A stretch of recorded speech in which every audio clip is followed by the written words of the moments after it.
Hey guys, tonight we travel to ancient Egypt, but not to the throne, not to the battlefield, not even to the temples where the gods slept.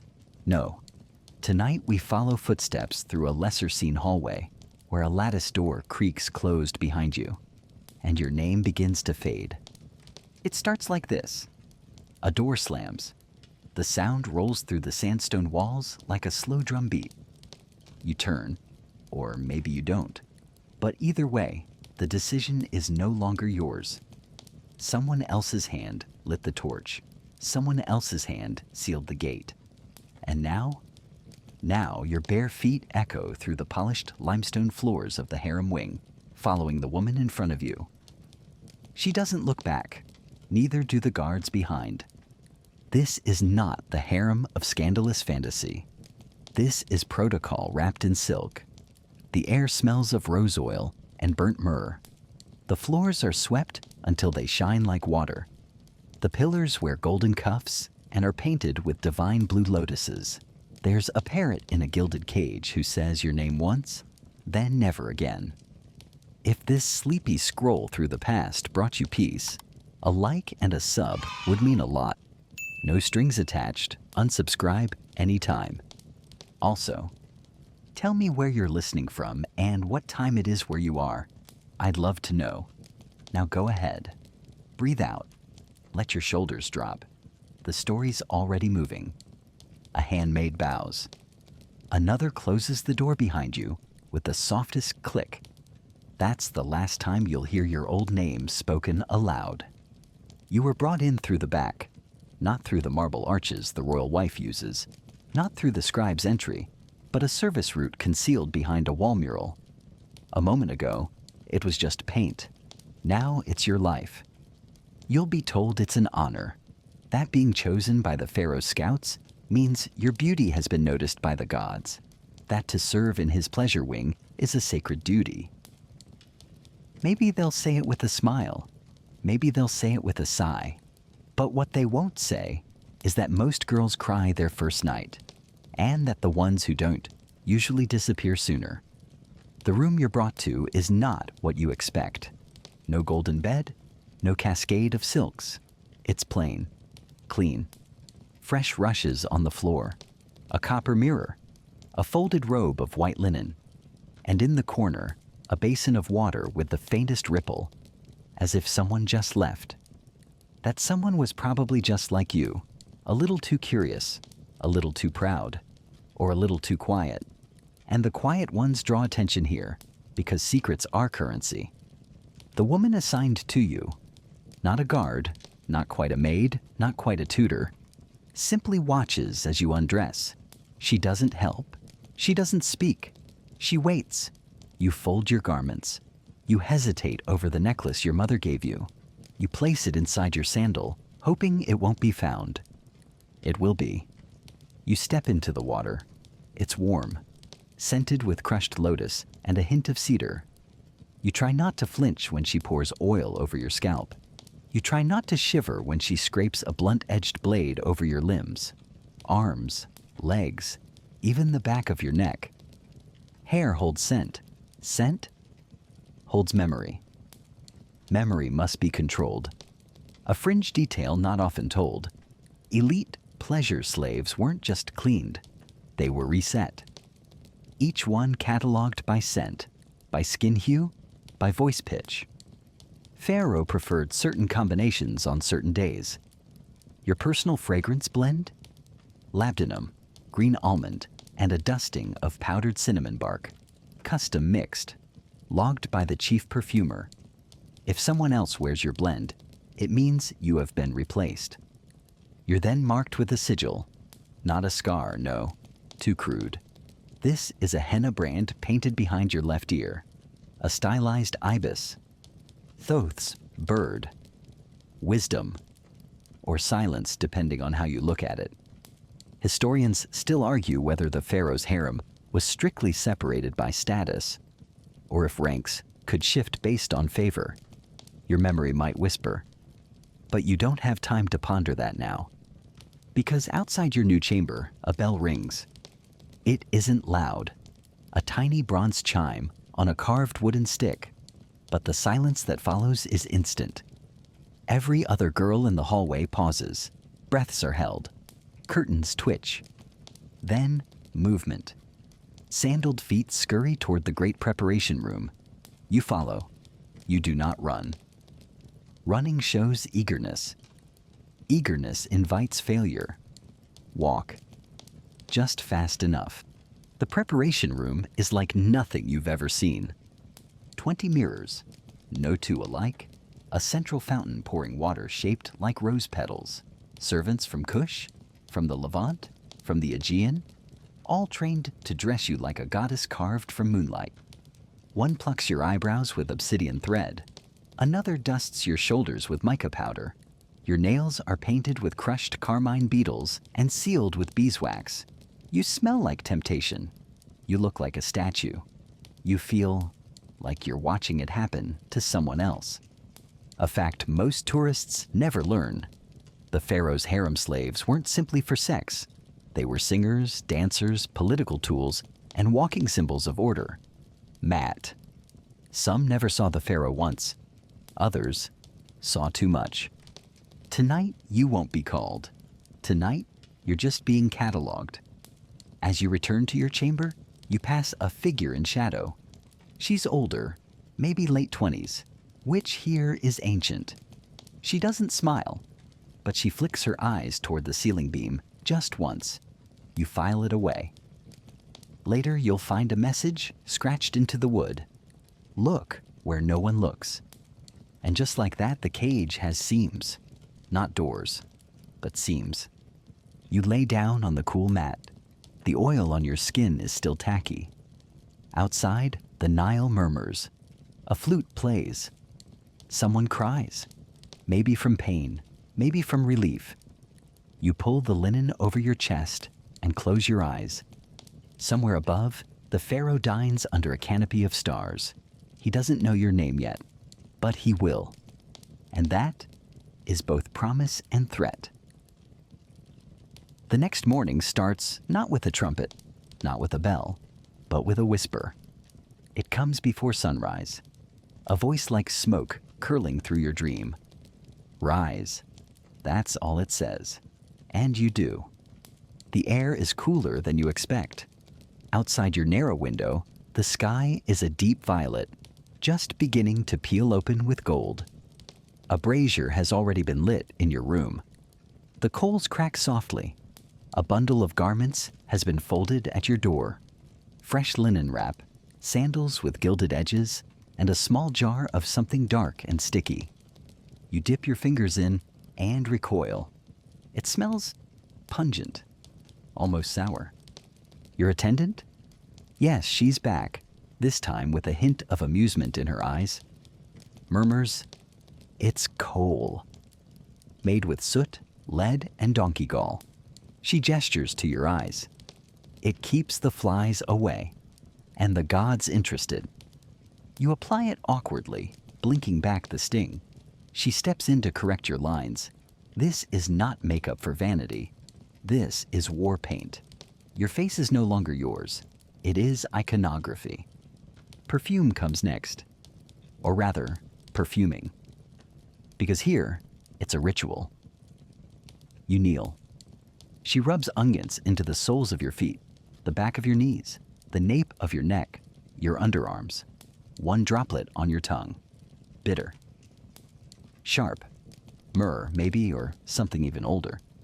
You've become a bouquet of divine flavors. Then comes the cone. A curious object, rarely shown in museum replicas. A waxy cone placed atop your braided wig. It melts slowly through the day, releasing fragrance as it trickles. Historians still argue whether these cones were real or symbolic, but here, in this moment, it's very real and very slippery. Try not to tilt your head too far. Your attendant mutters dryly. You're led into a different chamber this time, one without windows, low ceilings, a single oil lamp flickering in a bronze dish. It smells like honey and ink. The woman seated cross-legged on the woven mat doesn't look up when you enter. Her braids are white with age. Her fingers are stained with dye. Sit. she says. You do.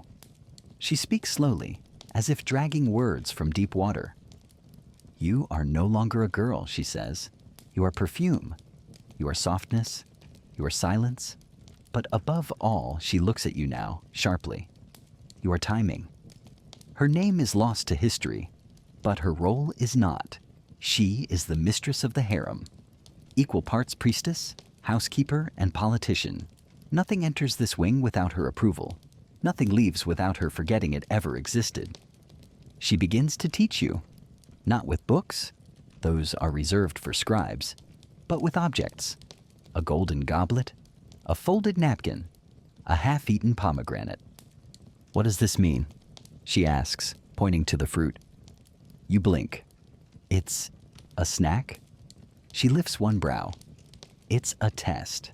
If the Pharaoh is done eating, and the goblet is half full, and the pomegranate is open, it means he is ready to be distracted. You may speak, briefly. This, it turns out, is the language you must learn. The tilt of a cup, the angle of his foot, the way he fingers the tassel on a cushion. You're not trained to entertain. You're trained to read and to be invisible until precisely the right moment. The mistress tells you a story about a girl from Nubia who once spoke during the wrong feast. She stammered, called him my lord instead of my son. For 2 weeks, no one saw her. Then her perfume blend was reassigned. You nod, trying not to swallow too loudly. Lunch is an almond. 1. You chew it 30 times because that's what you've been told. 30 is sacred. 30 slows digestion. 30 stops you from fainting in the afternoon heat when dancing begins. And yes, dancing is next. You're led barefoot to a room with polished floors and pillars painted with bright green reeds and blue herons. A musician sits on the floor tuning a lyre. A dancer already moves in silence. You copy her. Poorly. Your hips are stiff, your shoulders too tense. You keep glancing down at your feet. She stops, walks to you, lifts your chin. You are not dancing, she says. You are praying. You blink. But I don't feel anything. She smiles, not unkindly. That's because you think you're still a person. The dance is part seduction, part offering. Arms extend like wings. Hips sway like papyrus in wind. Hands roll like the Nile. It isn't about being graceful. It's about being hypnotic, predictable, soothing. It takes hours. You fall. You're scolded. You repeat. You begin to sweat. And the perfume cone slides slightly. A servant rushes forward to correct it. You don't stop dancing. One quirky fact. The floor here is slightly angled. Only a trained dancer can adjust for it without falling. It's a test. And it's deliberate. By the time the sun has set, you've earned a bath. This one is cooler, scented with crushed cucumber and mint. Your muscles ache. Your hands shake slightly as you dry off. You haven't spoken all day. Back in your chamber, you find something new. A bracelet. Simple leather. No gems, no gold. It means you passed. Not a test they told you about, but the first one that mattered. You hold it in your hand. It's not heavy, but the meaning is. Outside, night blooms again. A girl cries 2 rooms away. Another one laughs. Someone's humming a song with no words. You lie back, you're still sore, still confused, still you, in a way. But also, you are now a fragrance, a pose, a whisper. You are beginning to disappear, beautifully. You wake before the whisper this time. Your body is already starting to anticipate the rhythm. The cold tile underfoot, the way your muscles ache in a different place each morning, the faint scent of beeswax and honey still clinging to your skin. You sit up slowly. The cone has melted. The linen is damp, but you're alert. Today, something is different. Your attendant is gone. In her place is a younger girl, maybe 10 years old, with enormous eyes and a tray of breakfast. A fig? A date? A curl of goat cheese? She doesn't speak, just sets it down and leaves. You won't see her again. You dress in silence. The linen wrap today is looser. Your sandals are dyed red, a color usually reserved for ceremony. That makes your heart flutter. Not panic, but not excitement either. Something between the two. Outside, the hall is still. Even the parrot is quiet. You find your way to the gallery chamber, and there they are. A dozen girls dressed like you, silent, standing in a row before an ivory screen. The mistress is pacing, hands behind her back. She doesn't speak until everyone has arrived. Today, she says, you learn the language of silence. It sounds poetic, it's not. The day becomes a marathon of expression without words. You are taught how to look down, not just submissively, but invitingly. How to glance sideways in curiosity, or blink with just the right slowness to convey sadness. Every emotion is dissected into breath, eyelid, finger placement. Joy is 3 parts posture, 1 part smile. Desire? That's in the throat, not the hips. You'll learn that the hard way. One quirky fact. Elite slaves were sometimes trained to communicate entirely with eye movement while in the Pharaoh's presence, to avoid speaking unless directly addressed. The ability to speak with your gaze was considered a divine trait, not just good manners. You practice for hours. A bell rings. You freeze.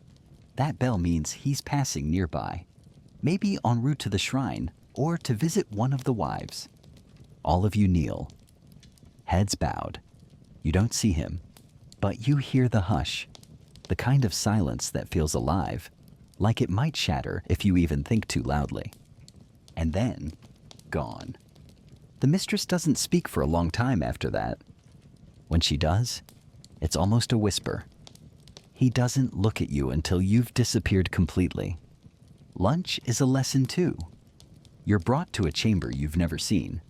Its walls are painted with flowers blooming out of the mouths of lions. You sit on cushions. A woman with rings on every finger teaches you how to eat without noise.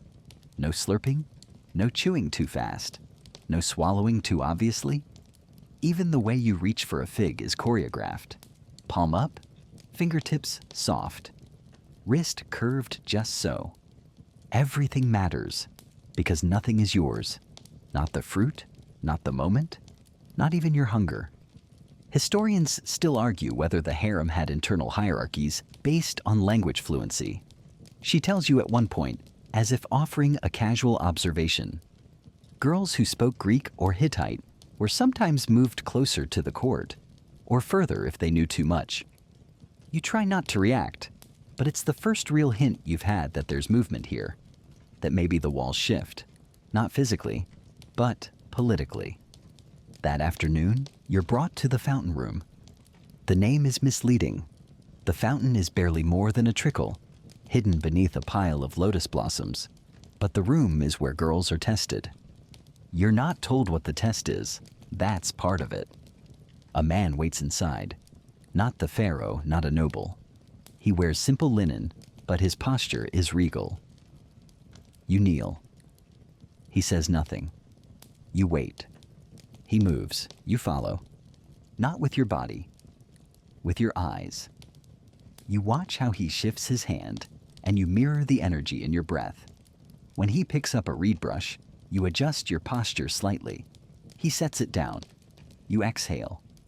It's a dance, but with no music. After 10 minutes, he leaves. Doesn't look at you once. You won't be told how you did. But when you return to your chamber, the fig leaf seal on your door has been replaced with a rose petal one. That's the code. You've been noticed. You lie down that night with a different kind of weight. Not dread. Not exactly hope either. Just awareness. Something is shifting, slowly. Like the Nile during flood season. You don't see it rise, but suddenly the banks are wet. And you're learning to float. That night, you don't sleep deeply. Not because you're afraid, but because the silence feels alert, as if the walls are listening, as if even the darkness is being watched. And maybe it is. Because just before dawn, a hand brushes your shoulder. You jolt, but it's not a guard. It's not your attendant. It's one of the older girls. She says nothing, only gestures. You follow. The corridor outside is still. Cool, smelling faintly of oil and crushed violets. You pass 3 doors you've never seen opened, then 5 more, then a staircase. It spirals downward. The girl doesn't speak. Her anklets don't chime. She's done this before. You reach a small chamber lit only by a single flickering oil lamp. On the floor are cushions, candles, and 6 other girls already seated. The older one, you don't know her name yet, gestures for you to sit. Then she speaks. You're here because the mistress doesn't hate you, she says flatly. Another girl snorts. Not yet. The room breaks into soft, breathy laughter. This is what happens after hours. This is the harem's real school. The place where you're taught what no priest or dancer or perfumer dares say out loud. Like, how to make the Pharaoh smile without laughing at his jokes? How to hide a broken heart behind a painted face? How to walk with confidence even when you're sure you've been forgotten? The older girl is named Sati. She's been here 6 years. You think they pick the prettiest? She says. They don't. They pick the quietest, the ones who make him feel like he's dreaming. You ask, softly, how she's lasted this long. She smiles. I cry in private. I listen in public. And I pretend to believe what they all believe, except when I don't. Tonight's lesson is about rituals. Not temple rituals, bedroom ones. The patterns, the expectations, what each robe color means, what it signals when the eunuch offers you wine instead of water, what to do if the Pharaoh's gaze lingers on your necklace instead of your eyes. One fringe tidbit. Some girls, Sati tells you, wear small charms made of hippo bone under their linen, charms meant to bring fertility or to ward off obsession. She herself wears a carved frog. Not because I believe it, she whispers, but because he does. Someone asks if any of the girls ever fall in love with him. The room goes quiet for a long time. Then someone murmurs, "You can't fall in love with the sky." A few nod. One looks away. Sati changes the subject. You need to know about the fans, she says. You blink. The fans? She picks one up, delicate papyrus, painted with birds and lilies. They're how we talk, she says. Not always, but when it's too dangerous to speak. A tilt left means fear. A flick upward means attention. Tapping your palm means help me. There's more, so much more. They teach you the lullabies, ancient songs sung in whispers when a girl can't sleep. Songs that carry warnings in their melody. One verse tells you which servant is safe. Another warns you which corridor echoes too far. Another, the one sung in a half-hummed tone, means someone is listening. You don't realize you've memorized them until later, when you're alone, and the melody won't leave your head. Before you leave, Sati gives you something, a comb made of ivory. Tiny, cracked. Use it when you forget who you are, she says. It's not magic, it just helps. By the time you return to your bed, the sky is already pale. No one speaks of what happened. But that day, your attendant gives you a knowing glance, and instead of rose or myrrh, she scents you with cedarwood and green apple, a less common blend, a signature, a message. Later that afternoon, you're called to a different wing. You pass 2 open courtyards and a long hall lined with statues of falcons. You're taken to the room of repose, where selected girls rest, rehearse, or read before being summoned. A servant offers you a tray of chilled melon and water scented with lotus. You feel like you don't belong. but you stay quiet. Watch. Learn. There's a girl reciting poetry in the corner, another braiding her own hair, a third one carefully painting hieroglyphs on a strip of papyrus. You wonder if she's writing a letter, or if it's just for practice. Historians still argue whether these girls had access to formal education, or if they merely mimicked what they overheard from scribes. Whatever the case, the writing is flawless. You want to speak to her, but something stops you. Maybe it's the look in her eye. Not cruel, just far away. You take your melon and sit.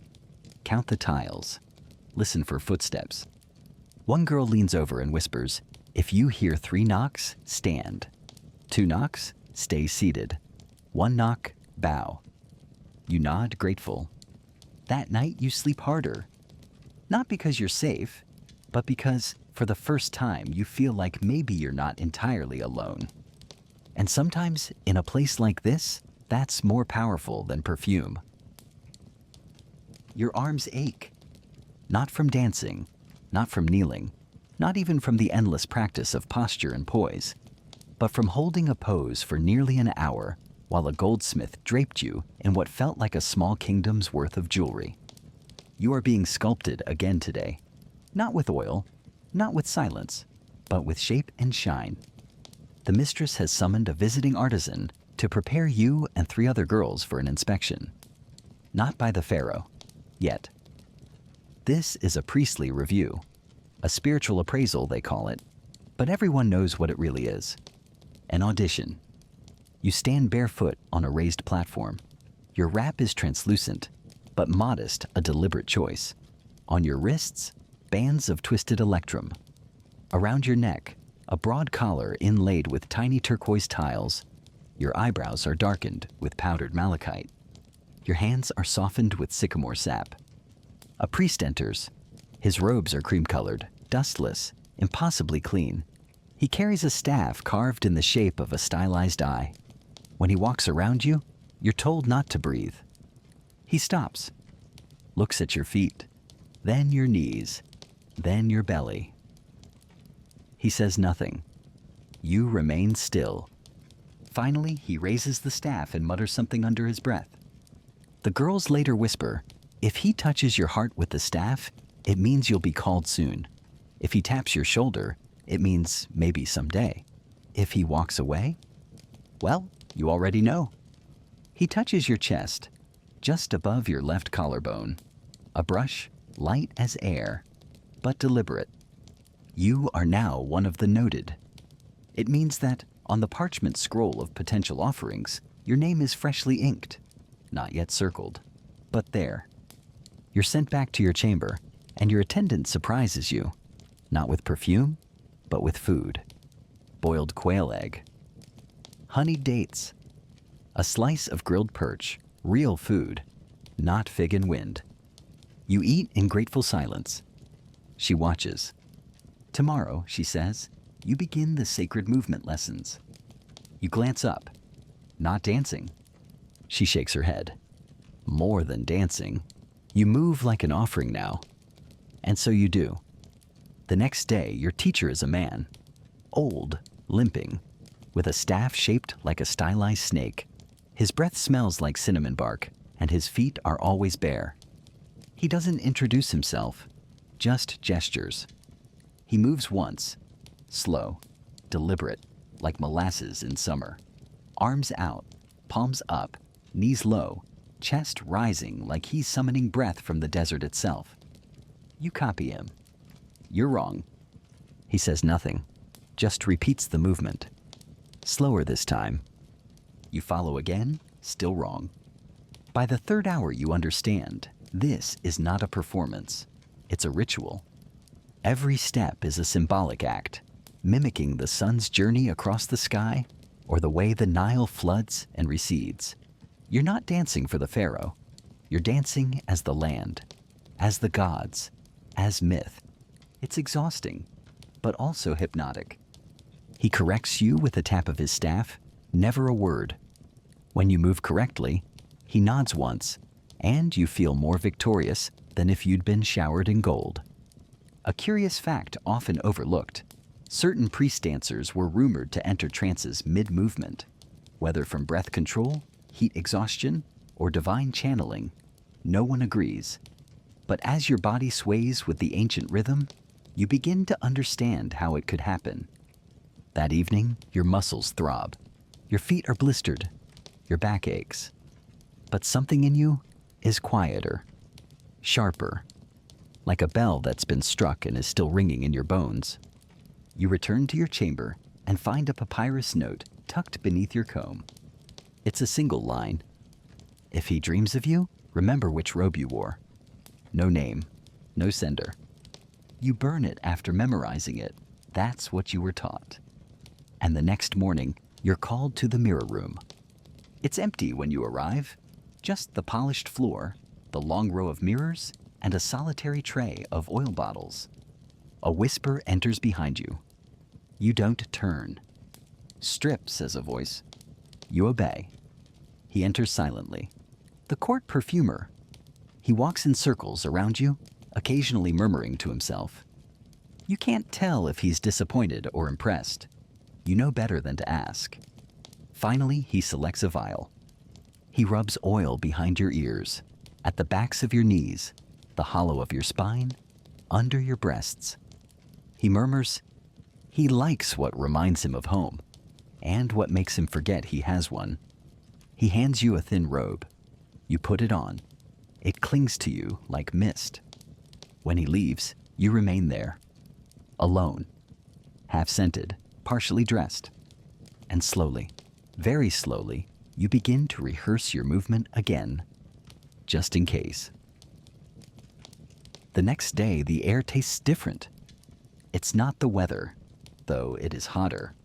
And it's not your nerves, though they're tight as harpstrings. No, it's something subtler.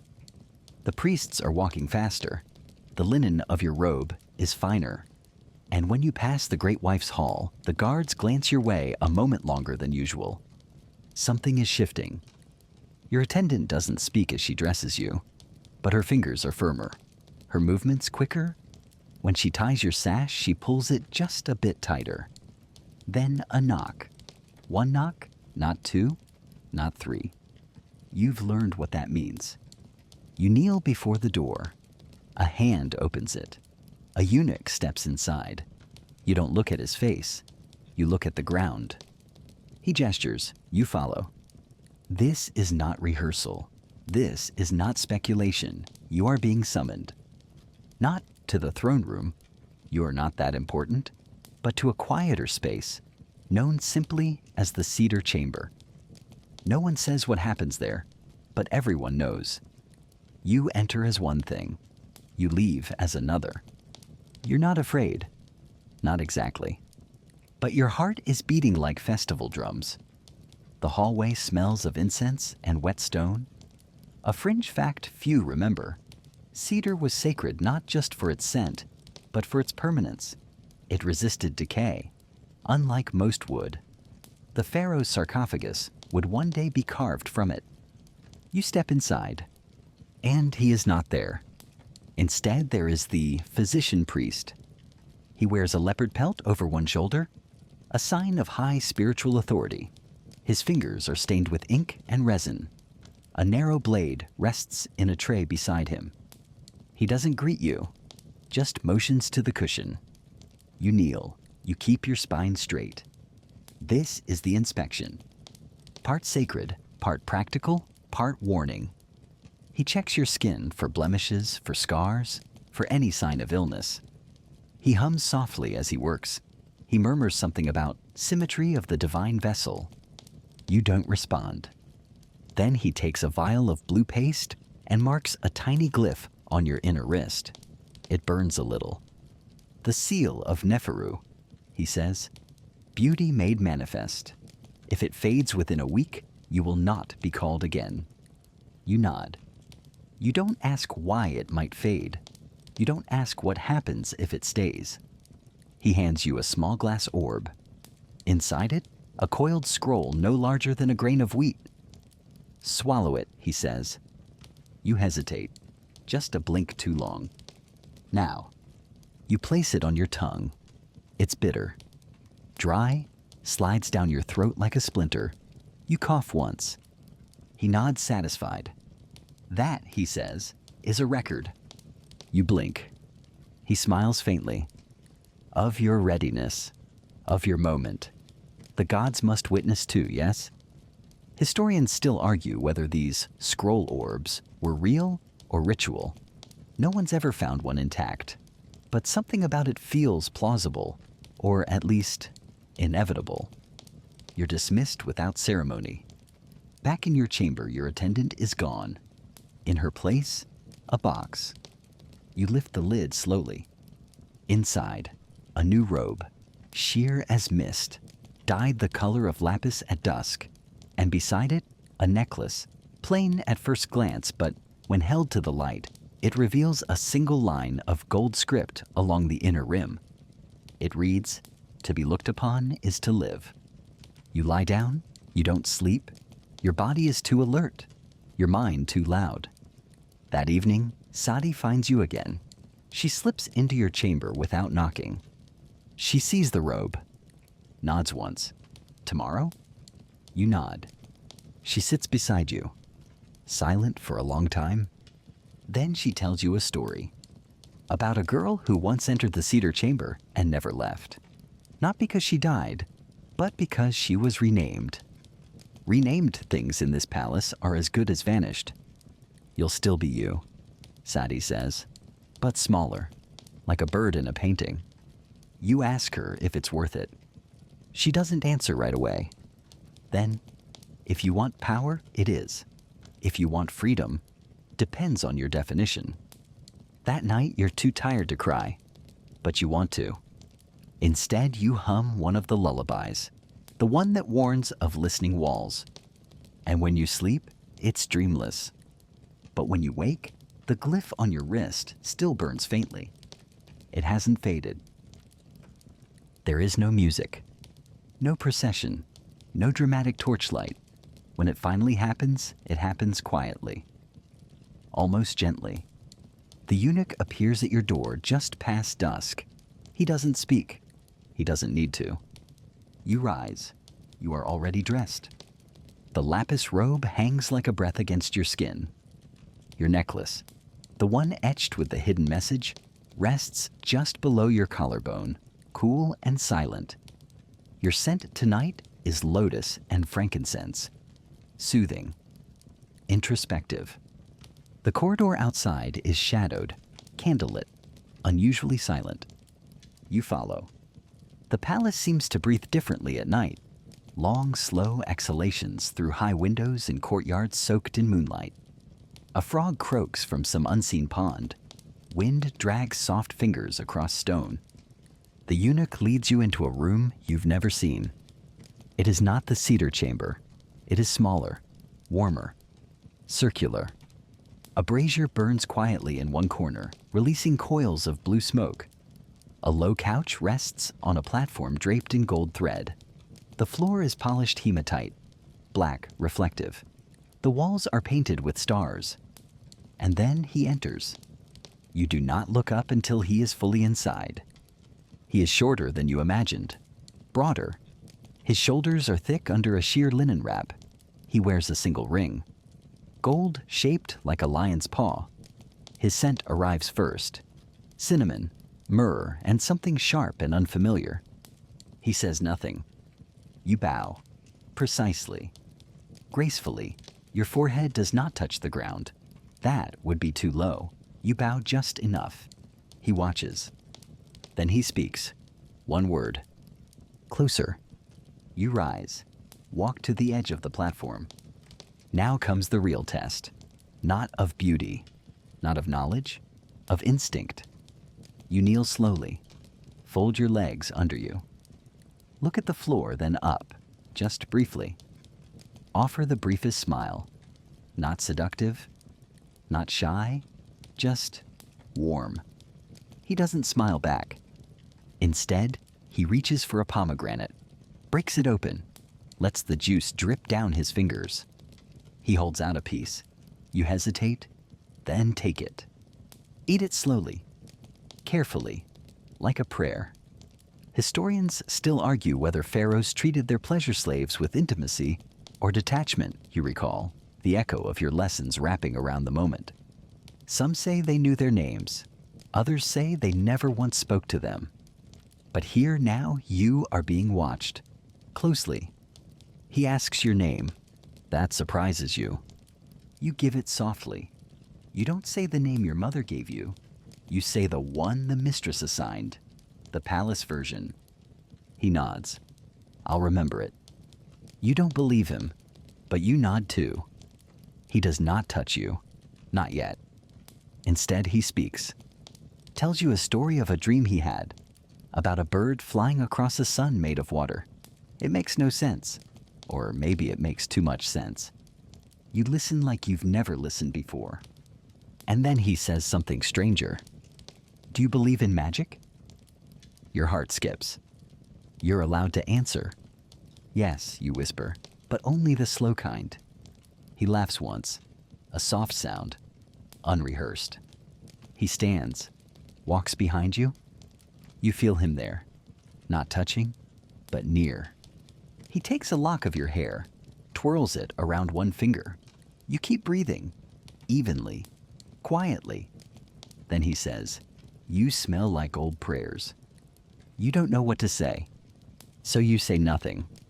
Eventually, he tells you to sleep. You're confused. Are you dismissed? Is it a test? You lie down on the couch. He extinguishes the brazier. Darkness folds over you like velvet. He doesn't lie beside you. He leaves. You hear the door open, then close. You are alone. And yet, not. The next morning, your chamber is unchanged, except for a small object on your cushion. A single lotus petal, painted gold. You recognize the code. You were seen. You were chosen. And now, you're being watched. The girls notice immediately.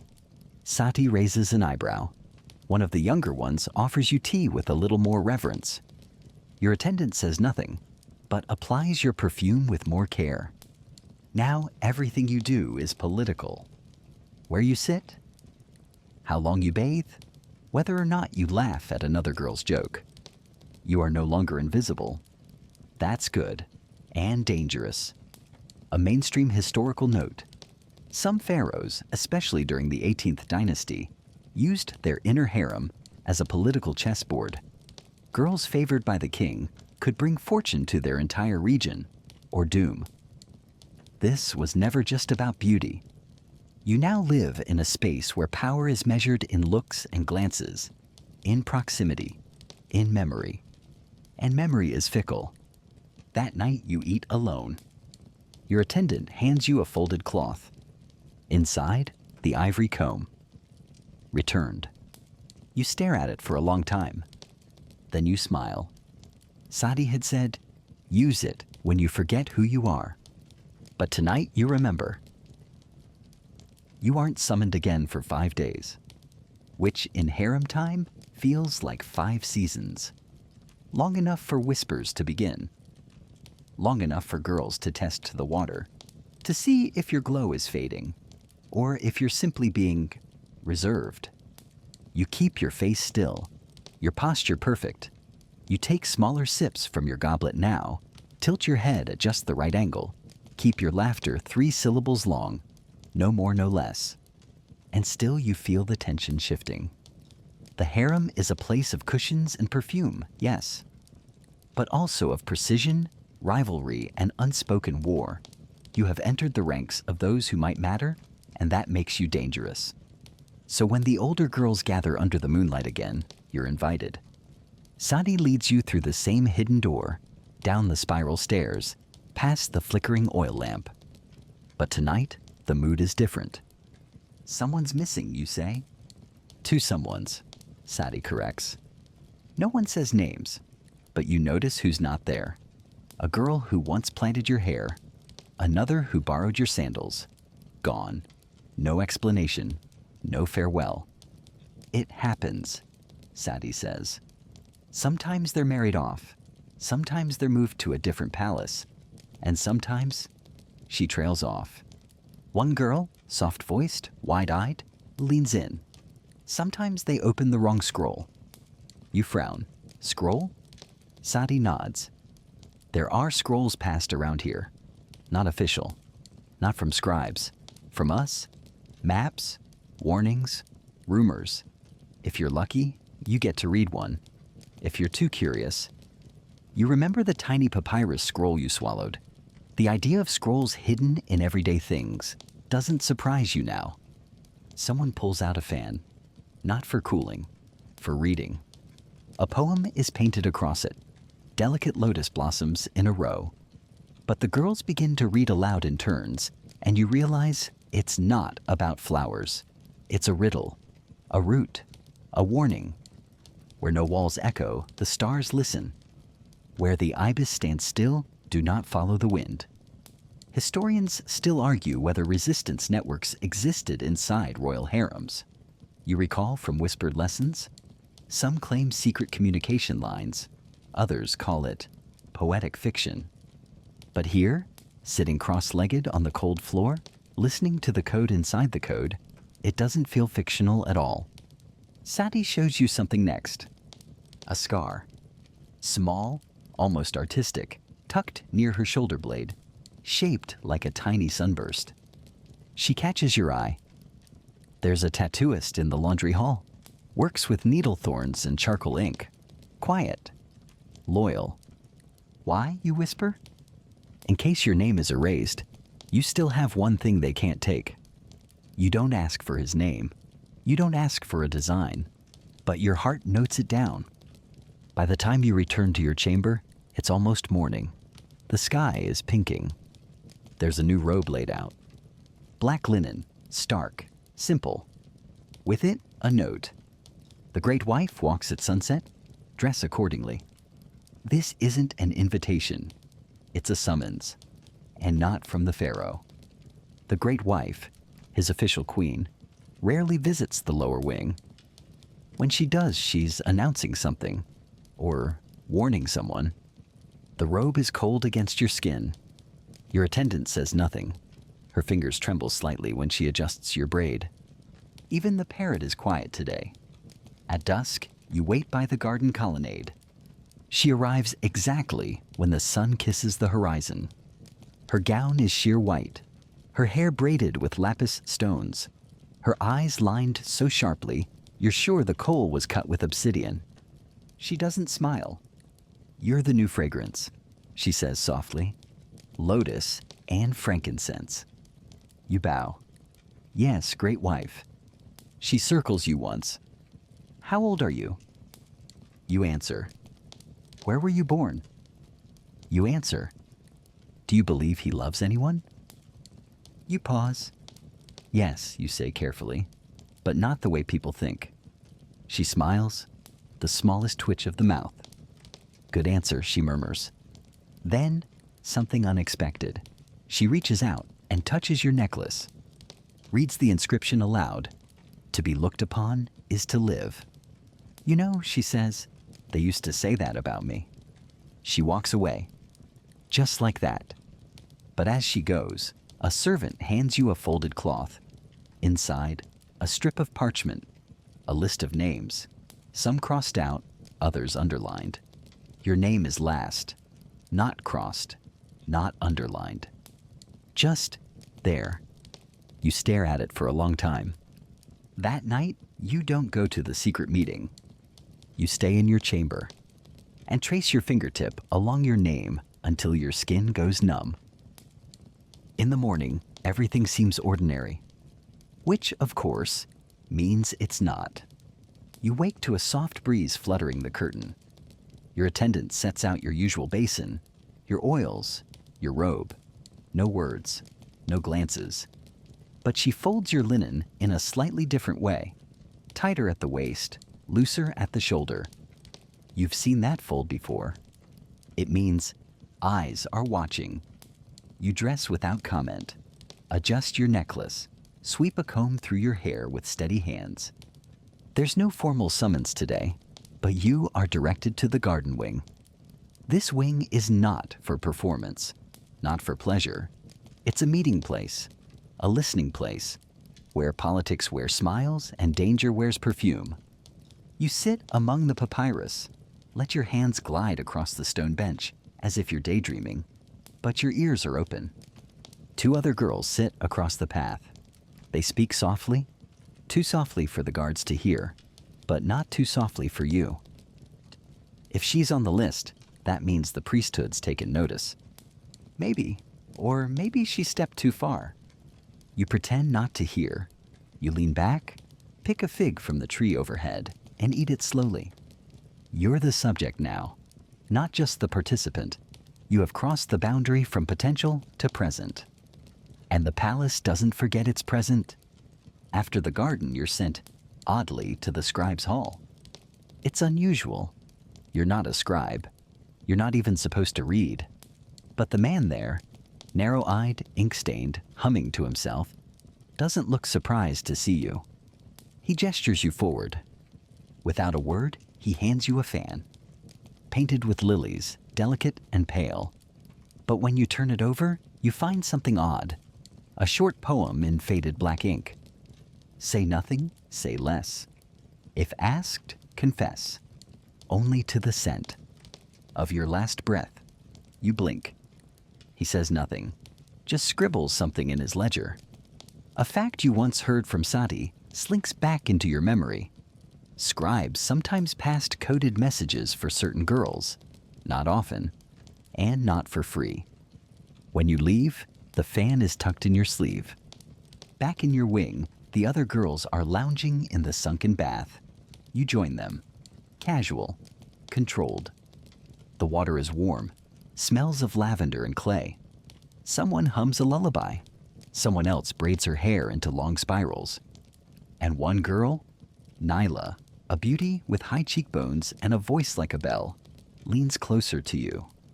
You met the great wife, she says. It's not a question. You nod. She used to sing, Nyla says, before she was married. Some say she still sings when she's alone, for power or peace. You glance over. Do you sing? She shrugs. Only when no one listens. That night, something else shifts. You're summoned again, not to the Pharaoh, but to the moon chamber. You've heard of it. Rarely used. Reserved for reflection or punishment. You're not sure which this is. Inside, the walls are painted silver, actual silver. Reflective, flickering with every movement of the torchlight. A bowl of milk rests on the center pedestal. Ritual, you suspect, or something worse. There is a priestess there, face covered with a sheer veil. She speaks in an old dialect, one you barely understand. But the gist is clear. She is testing you. Not your body, not your beauty, your memory. She names gods in order. You repeat them. She recites an invocation. You echo. She asks quietly, "What is your place in the order of Ma'at?" You answer, "I serve beauty, silence, and the stillness of the Nile." She nods. Then she hands you a small piece of papyrus. A single symbol. An Ankh, life. You've passed, though you're not told what the test was for. Later, Sadi finds you in the corridor. You're being readied, she says. For what? She gives you a look, one you've seen before. The question isn't for what, she says. It's by whom. You both walk in silence. Then she adds, "You should know. The dancer with the scar? The one who vanished?" You nod. "She didn't die," Sadi whispers. "She escaped. She left a map behind. It's hidden in plain sight." Where? Sadi doesn't smile, just places her hand over your fan. The one with the poem? Look again. You don't sleep that night. You wait for the palace to fall silent, for the last guard to pass, for the last torch to flicker low. Then you unroll the fan fully, and in the seam between two painted petals, you find it. A crease, a fold, and under that, ink. A drawing. Faint, a hallway, a wall, a hidden door. a way out, or a trap. You trace the map with your fingertip until the paper softens from your breath. It shows a corridor you've never been down, at least not fully. You recognize one detail, a falcon carved above a doorframe. You've passed it before, thinking it only led to the linen storage. But this drawing says otherwise, and someone wanted you to find it. You wrap the fan again, slide it beneath your mattress. Then you do something you haven't done since the day you arrived. You pray. Not out loud, not to anyone, God. You pray in feeling, the kind of quiet aching that hums just under your skin, where memory lives. You ask not for freedom, not even for safety, just for clarity. To know whether this path is yours or a borrowed echo of someone else's flight. By morning, you've made your decision. But first, the Queen. You've been summoned again, not to her garden, but to her private chamber. This, you know, is rare, dangerous, or both. Her chamber smells of tamarind and old paper. The walls are hung with silk embroidered in silver. The ceiling is painted with stars so fine, you think they may have been done with a hair. She doesn't rise when you enter. She gestures, you kneel. You've caught his attention, she says. But that is not the same as keeping it. You wait. Tell me, she murmurs. What do you want? You almost lie. Almost say something sweet, something safe. But something about her gaze, the weight of it, the tiredness in it, makes you shift. To understand the game, you say quietly, and to decide if I want to keep playing. She leans back, intrigued. A long silence. You remind me of her, she says. Who? But she doesn't answer. She waves you away. As you rise, she holds out something small. A pin. Lapis inlaid with silver, shaped like a reed. Wear it, she says. No one will stop you in the west corridor if they see this. You bow, stunned. She turns away before you speak again. You clutch the pin in your palm until your fingers ache. Later, you test it. You walk the western corridor, past the linen rooms, past the guard who looks but doesn't speak, past the doorway with the falcon carving. You pause there, breathe in, just once. Then press gently against the stone to the left of the frame. Nothing. Then again, lower, slower. Click. It's so soft you think you imagined it, until the wall shifts inward, just slightly, revealing a sliver of darkness. You slip inside. It's a crawl space, narrow, dusty, air thick with the scent of age and something older, oil maybe, or fear. You move forward on hands and knees. The passage opens into a small room. No furniture, just carvings. A single oil lamp lit, which means someone's been here, maybe recently. The walls are etched with symbols, names, dates, and not just Egyptian, some in Hittite, others in crude Greek, one that might be Old Nubian. All of them women's names. And in the center, painted in red, we were not chosen. We were chosen to vanish. Your breath catches. This isn't a passage out. This is memory, a vault of voices, a testimony. You aren't the first to wonder. You aren't the first to look. You press your fingers to the wall, trace a name. You don't know it, but it matters. Then, footsteps. Not nearby, but enough to jolt you. You tuck the fan into your robe, backtrack, slip out, let the stone settle behind you. No one sees. Back in your chamber, your attendant is waiting. She says nothing, just nods. Her eyes linger on your robe. She knows. At dinner, you eat in silence. The other girls chatter, but you're watching. Noticing who looks at you too long, who doesn't look at all.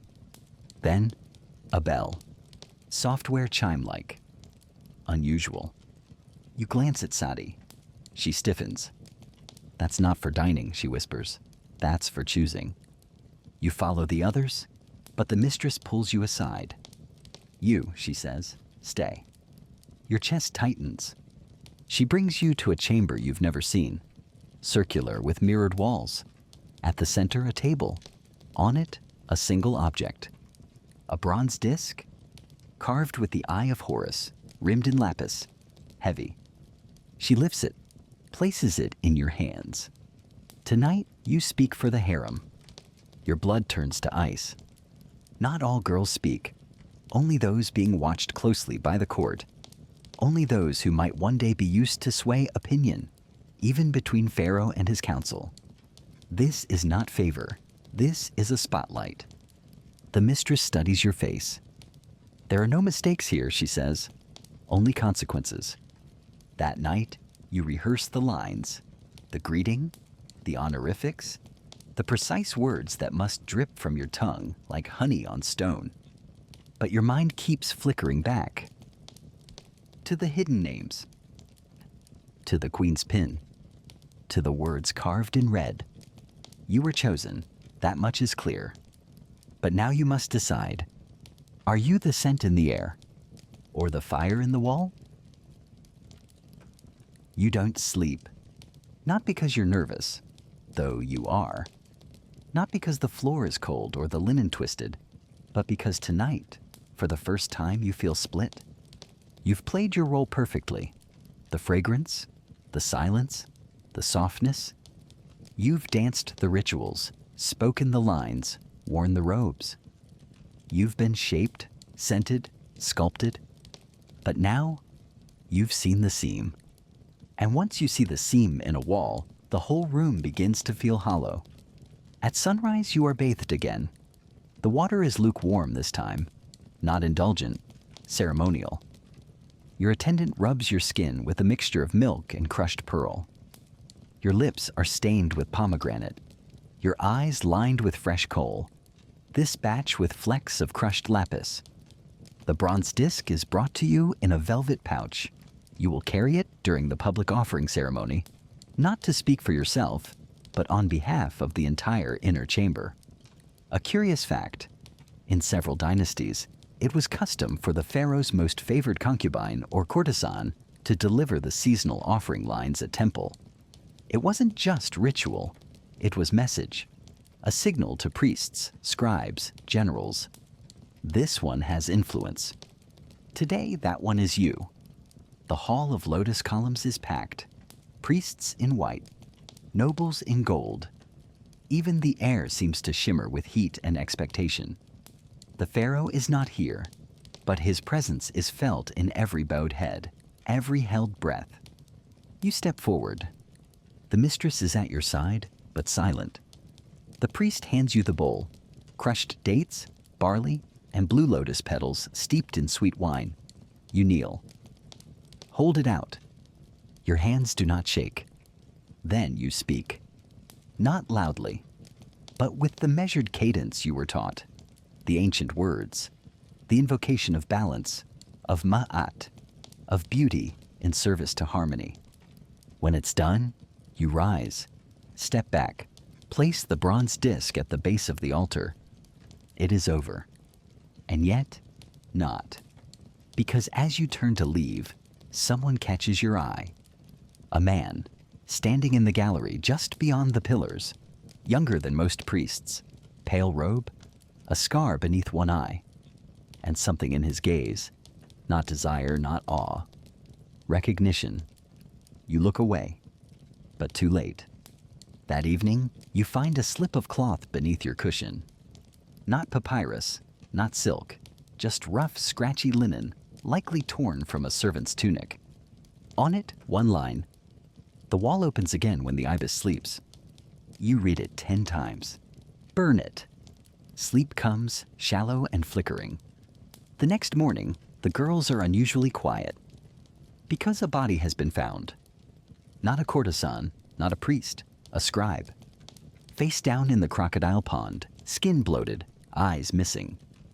The guards claim accident. The priests murmur bad omens. But the whispers twist fast and sharp through the harem walls. The one with the scrolls. He knew too much. He wrote something down that shouldn't have been written. You say nothing. But your hand keeps touching your robe pocket, where a sliver of folded fan still hides. That afternoon, you are called to dance. Not the sacred movement, not the harem rehearsal. This is performance. An old general is visiting, a friend of the Pharaoh's, a man with influence and a belly round as a wine jar. You are dressed in silver, your feet painted red. You carry a lotus in each hand and move in rhythm with the harpist's lull. You don't look at the general. You don't have to. Because the one watching is the queen. She sits in shadow, veil pulled halfway across her face, but her eyes, those dark lined eyes, never leave you. You wonder if she knows about the fan, the room, the message on the linen. You wonder if she sent it. After the dance, you're dismissed.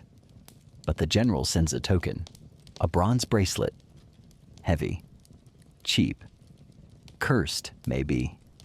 You hand it to a servant girl. Melt it, you say, for oil. That night, Sadi visits. She's paler than usual, her hair looser, her hands fidgeting. You need to be careful, she says.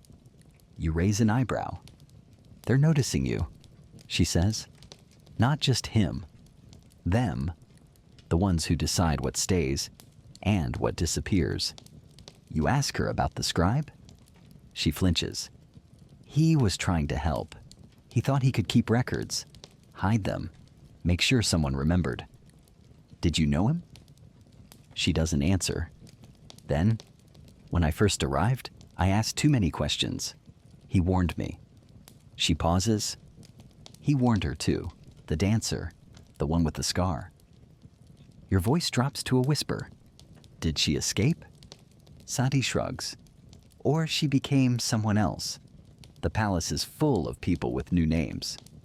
She reaches into her robe and hands you something. A pin. Plain. Wood.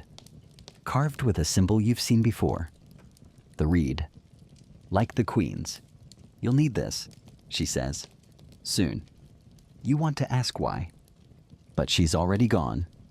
You lie awake, clutching the pin in one hand, the fan in the other. Outside, the ibis statue in the courtyard begins to cast a long shadow.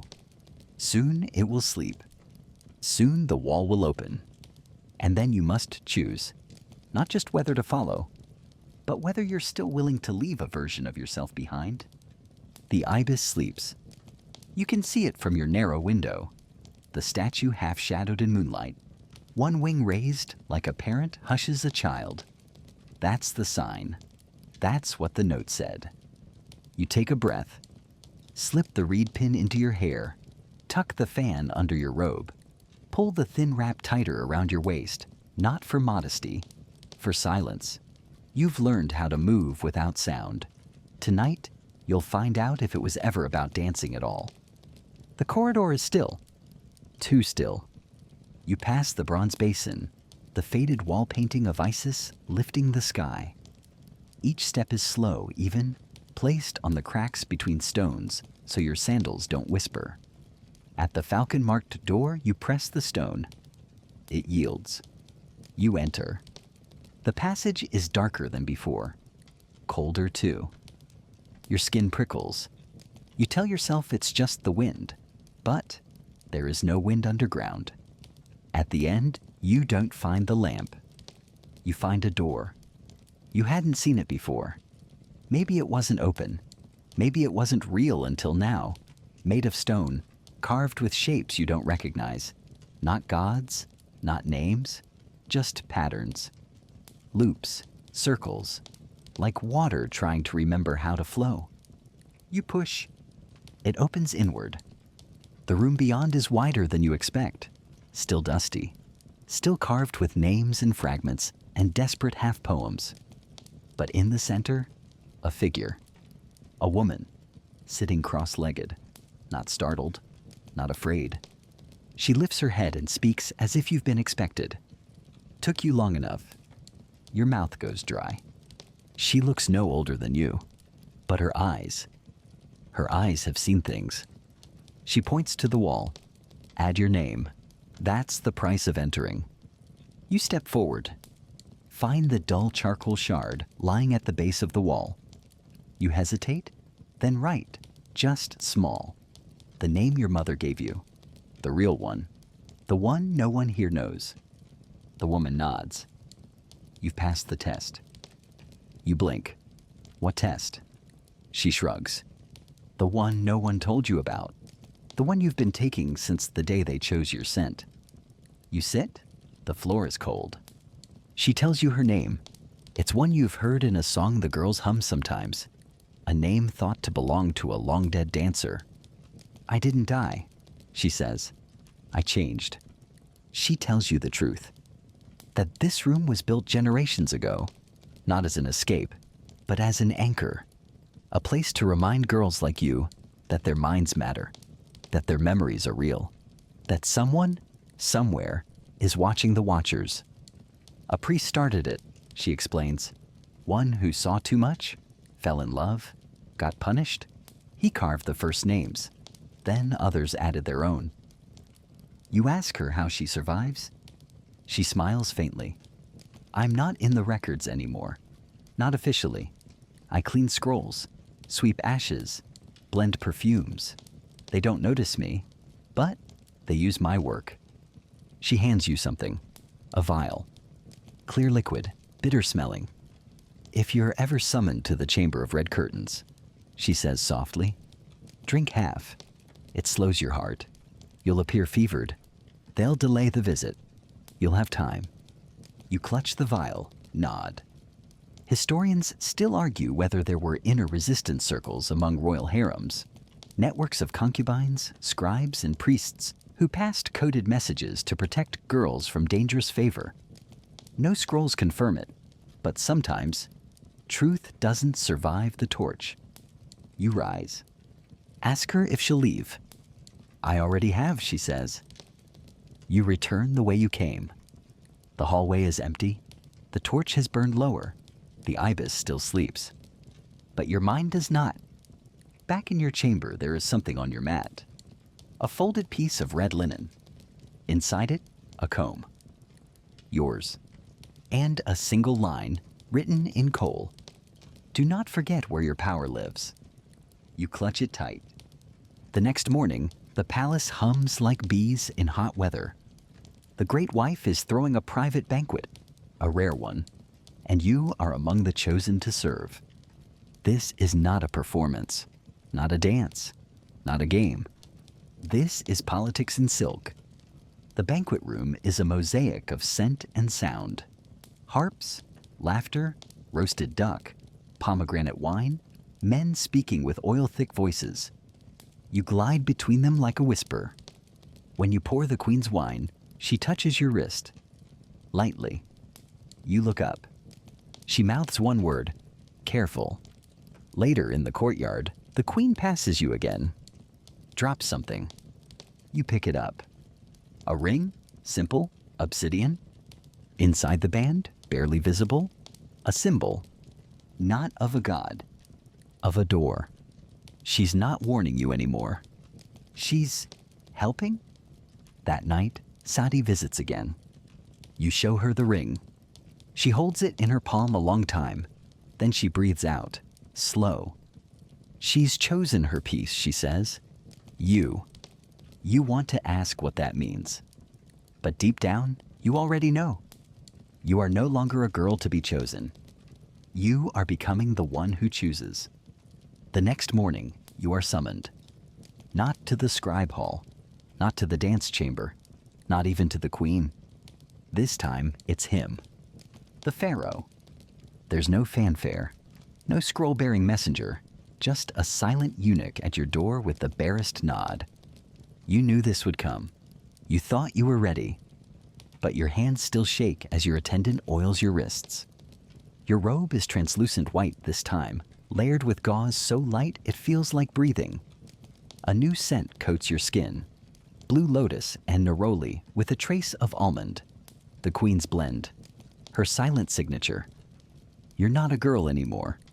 Your attendant whispers. Not after tonight. She says it like a benediction. But to you, it sounds like a closing door. You walk alone to the garden path that winds toward the private wing, where only the most trusted are ever taken. The sun is low, golden. The Nile sparkles between date palms. You could almost believe you're free, if not for the guards behind you. The chamber's soft lit. Silk drapes wave like breath. The ceiling is painted with constellations you once traced with your fingertip on the scribe's fan.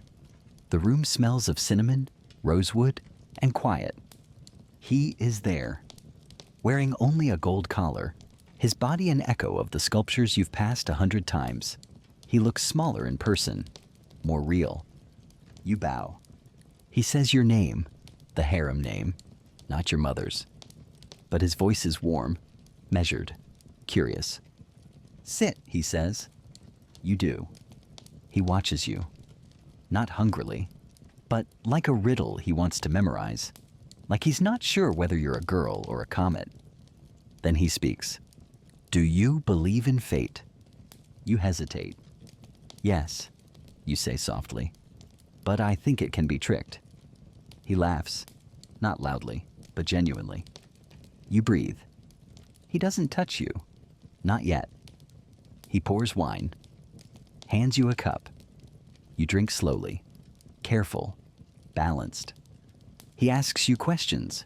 Where you were born, what scent reminds you of childhood, whether you think the gods sleep. You answer each one like it's a test, because it is. Then silence. Then his hand brushes your arm. Not rough, not possessive, but final. He leans closer. His breath smells like honey and pepper. And then, a moment too late, you remember the queen's ring in your robe pocket and the words written on the comb. Do not forget where your power lives. You close your eyes, not to be passive, but to see more clearly. You let him kiss your shoulder. Let your body move with his hand. But inside, you are far away, watching, listening, marking the time. Because this is not surrender. This is study. He doesn't ask for your voice. He wants your silence. And you give it, like a gift wrapped in myth, a historical tidbit rarely discussed.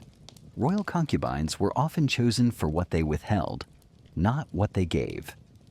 Pharaohs lived surrounded by performance. True stillness was rare and addictive. He falls asleep beside you. You lie there motionless, eyes open to the painted sky. You count the stars on the ceiling. There are 72. You remember that number. When you slip out of the bed, you do it like you were never there. You wrap the robe around you and find your fan on the floor, the one with the coded poem. You slip it into your sash. At the door, a servant is waiting. She doesn't speak, but she places something in your hand, a folded piece of silk. Inside it, a seal, bronze, heavy, etched with the pharaoh's name. Your breath catches. This is not a gift. This is currency. And danger. Back in your chamber, you examine it. The seal could grant you access anywhere. Scribal archives, treasury rooms, private halls, or it could implicate you the second someone sees it. Sadi appears in your doorway just before dawn. She doesn't ask what happened. She sees it in your eyes. He spoke to you, she says. You nod. He listened. Another nod. She places her hand on yours. You've passed through the fire, she whispers. Now choose who you want to burn. You want to sleep, but your mind won't let you.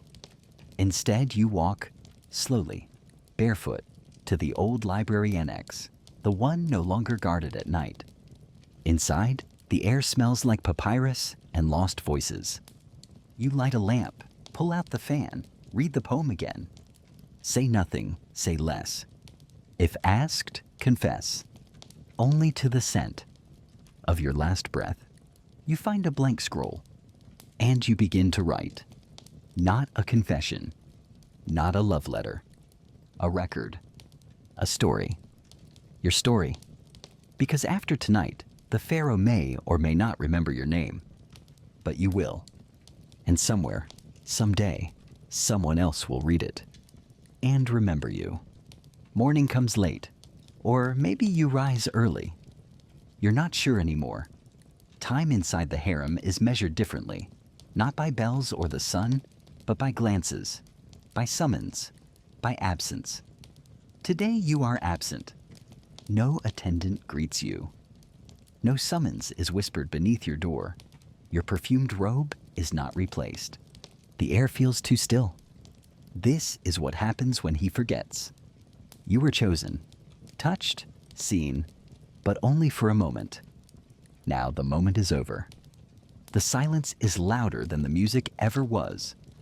In the corridor, girls move past you as if you are air, not cruelly, just with that familiar careful detachment, the kind they use for girls they don't want to become. You sit in the bathing room, alone.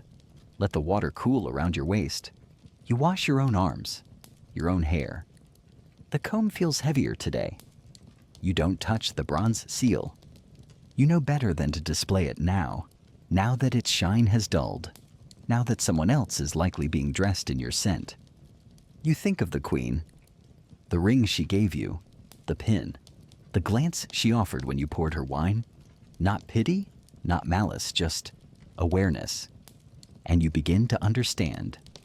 The queen has lived in this pattern longer than you've been alive. She's seen favorites rise and fall like floodwaters. She's seen girls vanish in beauty and reappear in warning songs. And somehow she still sings. Sadi finds you near the kitchens. You're peeling pomegranates, quietly, slowly. She sits beside you. He hasn't asked for you again, she says. You nod. It doesn't mean you've failed. You don't answer. She watches you work, then leans in. Do you want to disappear? It's a simple question, but it cuts deeper than any you've been asked.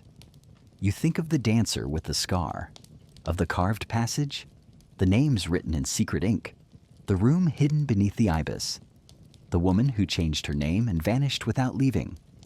Do you want to become someone else? Or do you want to stay? You speak at last. I want to remain, but not the way they expect. Sadi smiles. Not her usual smirk, something sadder, wiser. Then you'll need to learn how to haunt this place. You ask what she means. She laughs. Every palace has ghosts, but the ones you should fear are the ones still walking. That night, you are not summoned. You don't dress in silk. You don't wear perfume. You stay in your chamber. But someone knocks. Not a eunuch, not a priest, not a girl. The queen's servant. She holds out a folded piece of linen. Inside, a sash, dyed deep indigo. You don't recognize the color. Sadi does. That's the color of the archive. Your brow furrows. The archive? She nods. The hidden one? Where the scribes aren't allowed? You've heard rumors that certain girls, trusted, forgotten, clever, are granted entry into a part of the palace that's neither temple nor prison, a place where memory is kept and shaped. The queen is offering you something more than a favor. She's offering you strategy. That night, you follow the servant. No guards stop you. No voices call you back. You enter through a narrow arch. The corridor beyond is carved with reeds and falcons, but no gold, no decoration, just smooth walls and silence. Then, a door. Small, copper-braced, old. It opens without sound. And there it is. A room lit with oil lamps, scrolls stacked like river reeds, tablets, papyrus, boxes wrapped in faded cloth. A woman sits behind a low desk, older, hands stained with dye. She doesn't look up. Sit, she says. You do. She points to a tablet. Read. You hesitate. Then begin. She nods. You'll come here now, each night. No perfume, no lies. You realize what this is. Not exile. Reforging. Historians whisper of such women: shadow scribes, memory keepers, silent advisors. They never appear in records, but their fingerprints shape dynasties. You leave at dawn. In your robe pocket, the queen's ring burns against your skin. Outside, the harem wakes. The perfume girls laugh. The dancers stretch. A new girl cries in the corner. No one notices you. And for once, that's exactly what you want. The festival of Opet arrives like thunder wrapped in silk. For days, you've heard the sounds building outside the harem walls. Drumming from across the Nile, chanting from temple courtyards, the shuffle of thousands of feet preparing for the sacred procession that binds the pharaoh to the gods and renews the order of the world. Inside, the air is tight with ritual. Everyone is busy. Servants move twice as fast. The dancers practice with feverish intensity. Girls are wrapped in brilliant colors: green for rebirth, gold for sun, red for strength. Even the parrot sounds overwhelmed. And you? You're handed a robe of midnight blue. Not black, not mourning, not quite seen. It's a message, subtle and sharp. You will not dance. You will not serve. You will observe. The queen's servant appears again. She says only 2 words: night bargain. You've heard the term whispered. A meeting that doesn't happen. A deal that's never made. One of the harem's most enduring ghost stories. A secret negotiation that takes place under the cover of Opet's chaos. When the pharaoh is drunk on praise, and the gods too distracted to notice betrayal. Historians still argue whether secret deals during festivals were real or imagined. Echoes a memory from the archive. Some scrolls hint at factions within the palace, using the noise of celebration to mask quiet upheaval. You believe it now. You're led not to a chamber but to a rooftop, one you've never climbed before. The stairs are carved into the side of the harem wall, narrow and dizzying. At the top, the city unfolds. Torches burn in the streets below. The river shimmers. Priests in leopard skins march through the avenues, carrying golden statues on litters. Children sing. Drunken laughter carries from across the garden wall. And there, across from you, another rooftop. A man stands there. He wears a simple white sash, his face hidden by the hood of a scribe. He lifts a hand. You raise yours in return. That's the beginning of it. A trade begins, not in goods, but in glances. Every night after that, when the palace is busy with feasting and noise, you meet him there. You learn the rhythm. First, gestures, then tokens, then words. Not spoken, written. On folded scraps of papyrus, weighed down by stones, tossed across the air like little birds. His writing is sharp, careful. Yours curves more than you'd like, too expressive. But the messages are precise. There is a scroll locked beneath the southern fountain. The queen has protected 3 girls already. You are the 4th. Do not accept the red wine. It's marked. You don't know his name. You don't need to.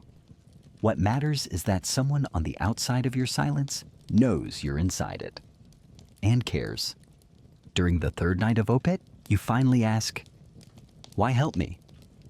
His reply comes hours later. "Because my sister died here." You don't ask more. But your next message is a single word: remembered. On the 5th night, you are summoned by the mistress. But not to be scolded. To be moved. She leads you down a corridor that smells like citrus and ink, a scent you've come to associate with change. You are given new quarters, slightly larger, closer to the center. The robe waiting on the mat is darker than midnight. The comb has been replaced with a brush carved from ebony. You are not a favorite. You are not forgotten. You are something else entirely. That night, during the final procession of Opet, while crowds shout praises and dancers spin through clouds of incense, you enter the archive again. But this time, you are alone. You open a hidden drawer beneath the main desk. Inside, a scroll, sealed with wax in the shape of a reed. The Queen's mark. You break it. Inside are names, dozens. Some crossed out, some circled. Notes beside them. Loyal. Asks too many questions. Useful. Your name? Not crossed. Not circled. Just underlined. You trace it. Then, footsteps. You blow out the lamp, hide the scroll. A figure appears. Not the queen, not Sadi. The dancer. The one with the scar. Older now, wearing servant's robes. Eyes sharp as ever. She smiles. You've been doing well, she says softly. But the next step is harder. You nod. Tell me. She places a cloth bundle in your hand. Inside, a ring, plain gold, but with a movable seal, a hidden compartment. You'll need this, she says. The Pharaoh's attention is returning. So is the priesthood's. And not all eyes mean safety. You ask if she ever regrets escaping.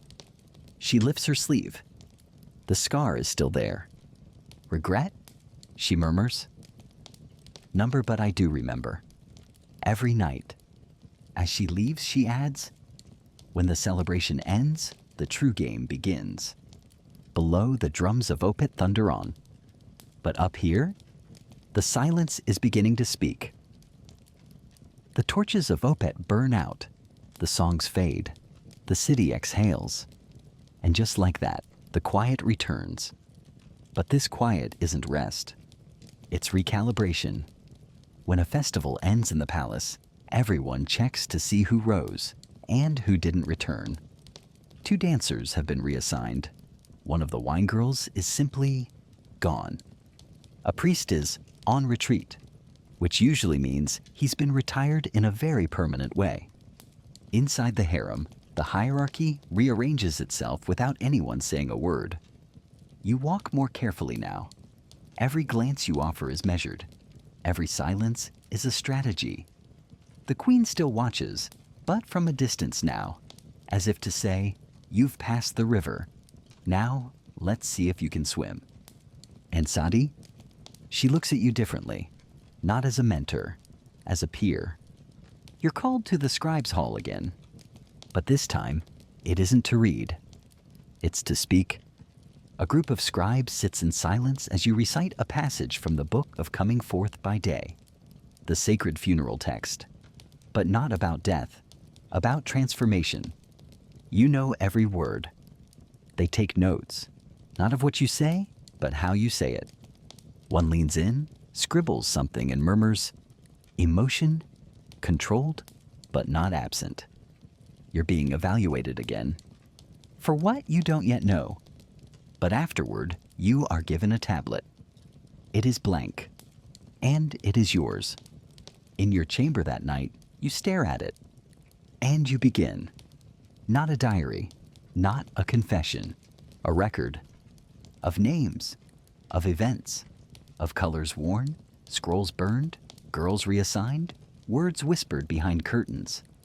You write because you must, because you're no longer just surviving the harem. You're mapping it. The next day, you're summoned to the southern garden, a place where no girls go unless invited. The priest who arrives is not a stranger. He's the one who touched your chest with the staff long ago, the one who muttered about divine symmetry. He doesn't greet you. He hands you a scroll. Inside, a list of offerings scheduled for the next new moon. Your name is marked with a symbol, the open eye. You're being positioned again, not as a favorite, not as a servant, as a voice. That night, your old fan reappears, the one with the coded poem, the one you thought was lost. But now it's altered. One line added at the bottom, barely visible. Speak truth beneath silence. The wall listens. You turn the fan in your hand, feel its weight, hear its warning, and understand. There is a line between being remembered and being used. And you're walking it. Sadi finds you outside the archive door. She says nothing, just hands you a piece of dried lotus. You blink. For luck? For grief? she says softly. Tomorrow they'll ask you to lie. About a girl, about a robe, about a missing scroll. You ask who. She looks away. Then, don't protect everyone. You'll drown. The next morning, the interrogation begins. You're summoned to the garden hall. 2 guards stand by the pillars. A priest, an archivist, and the mistress sit before you. The queen is absent. A scroll is placed on the table.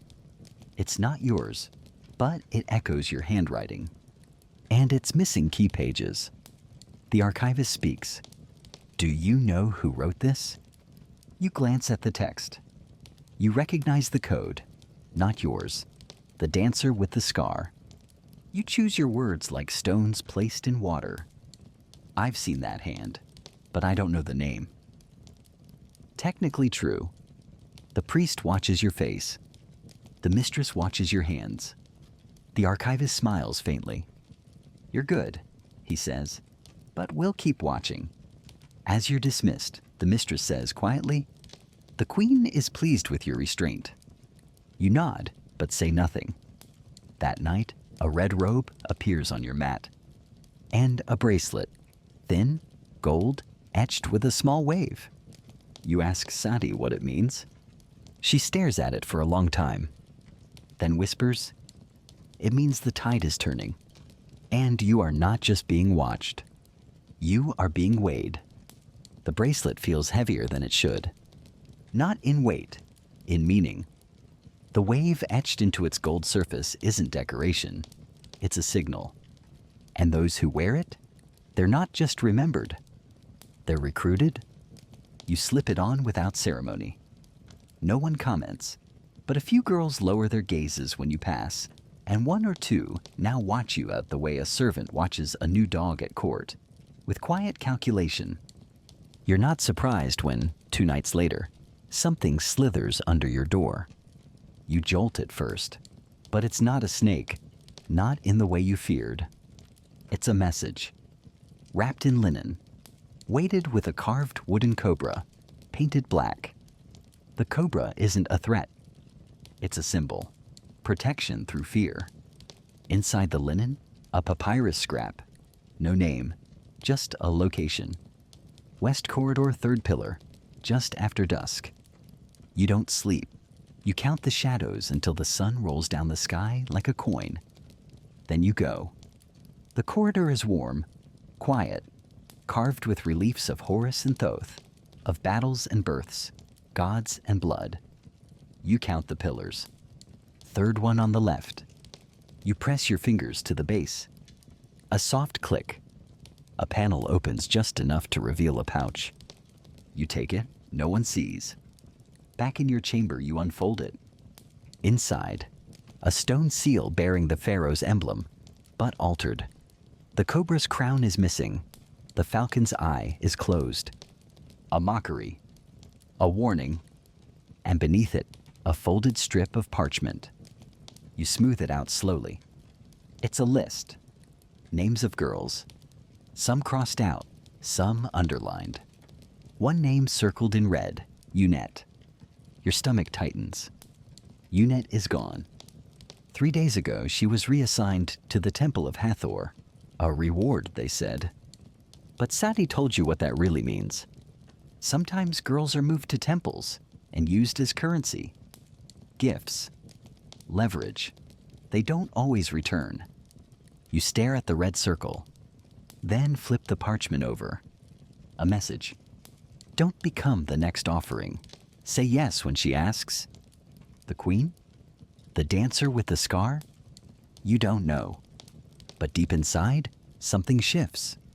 A quiet fury, not explosive, not desperate. Intentional. That evening, during the twilight baths, you speak to no one. You let them watch you. Let them wonder. Let the steam blur your expression. Because tomorrow you will be called. And you'll be ready. The summons comes just after midday. The queen's servant. No explanation. Just an open hand and a downward glance. You follow her to the queen's upper chamber, a room so still it might have been carved from a single breath. The queen sits alone. No guards, no attendants. She gestures to the cushion. You kneel. She studies you for a long time. You've been busy, she says finally. You say nothing. I admire discretion, she adds, swirling her wine. But the palace doesn't reward ghosts forever. You meet her gaze. Then she speaks 3 words. Do you accept? She doesn't explain. You don't ask. You nod. She smiles, small, real. Then she reaches into her robe and hands you a small vial. Dark liquid, silver stopper. This is your price.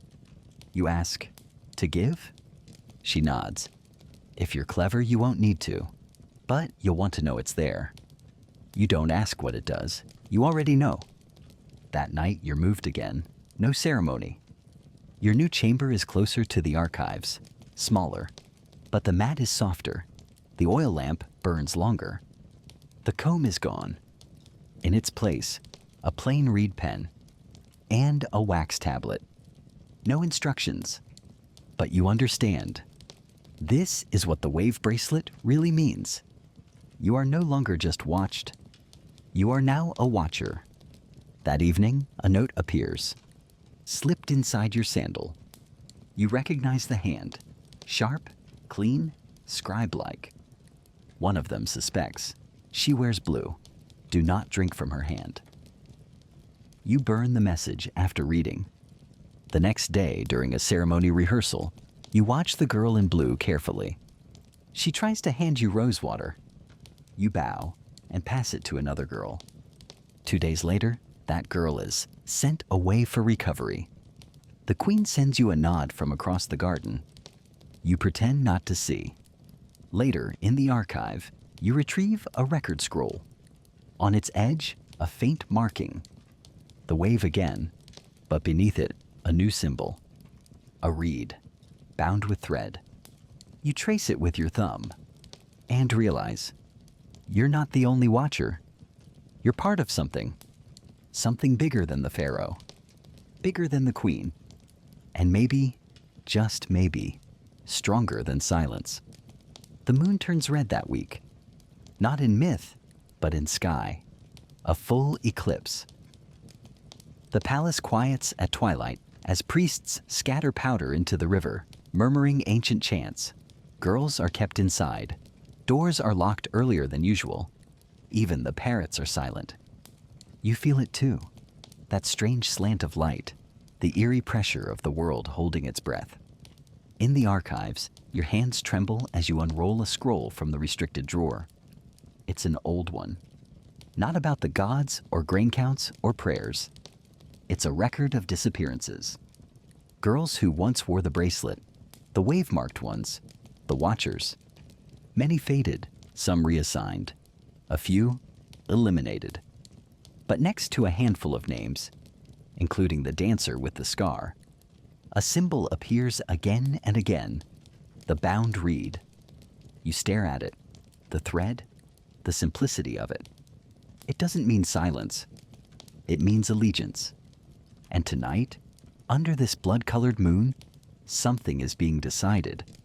After nightfall, you are summoned to the roof. Not by the queen, not by Sadi. By the man, the scribe, the one you once wrote to with folded fans and tossed papyrus birds. He stands with his hood drawn, eyes shadowed, a scroll in his hands. I shouldn't be here, he says. But you are, you reply. He hands you the scroll. This contains the names of 5 current girls with access to the Pharaoh's private wing. One of them is feeding information to the high priest. You freeze. The high priest? You thought your concern was whispers and dancers and quiet deals behind fans. But this is bigger. Why, you ask? He doesn't smile. Because some want to return Egypt to the hands of the temple. Make Pharaoh a figurehead. The harem, its leverage. You nod slowly. He leans in. One of the girls wears the bound reed, but she's false. Your fingers curl around the scroll. What do I do? You whisper. Wait, he says. Tomorrow, there will be a gathering. She'll signal with a gold fan. That's the mark. Take it from her. And then, his voice lowers. Then you decide who she gives it to. You return to your chamber. You do not sleep.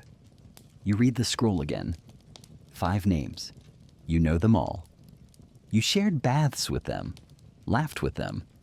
One of them braided your hair during the festival of Opet. And one of them is lying. The next day arrives heavy with heat. The garden gathering is a pretense. Tea and incense, the mistress claims. But you see the guards stationed closer. The way the queen sends no servant, only her bracelet glinting from beneath her sleeve as she crosses the far colonnade. She knows. You watch. The 5 girls arrive, all dressed in pastels, all composed. And there it is. A flick of gold. A fan opened, turned sideways. The symbol. The girl holding it smiles too quickly. Sips her drink too slowly.